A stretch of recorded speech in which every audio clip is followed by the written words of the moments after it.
সদস্য নবায়ন কর্মসূচির মধ্য দিয়ে প্রধানত আমরা যাব আমাদের পজিটিভ কর্মসূচি নিয়ে, 31 দফা নিয়ে এবং অন্যান্য কর্মসূচি নিয়ে, জাতীয়তাবাদী দলের রাজনীতি নিয়ে মানুষের কাছে।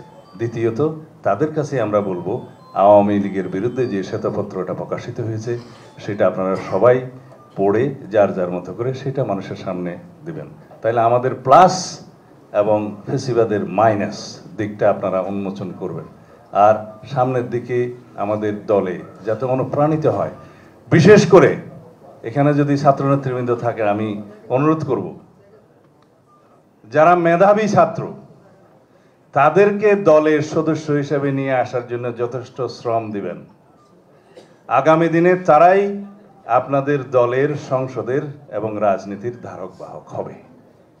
একজন মেধাবী ছাত্র যে ক্লাসের ফার্স্ট, সেকেন্ড বয়, থার্ড বয়, তাদেরকে যদি আপনারা অন্তর্ভুক্ত করতে পারেন, সে আপনাদের এই দলকে অনেক দূরে এগিয়ে নিয়ে যাবে। এবং একবার ছাত্র রাজনীতিতে অন্তর্ভুক্ত হলে ছাত্র রাজনীতির ইমোশন, আবেগ আলাদা, মৃত্যু পর্যন্ত সেটা ধারণ করে।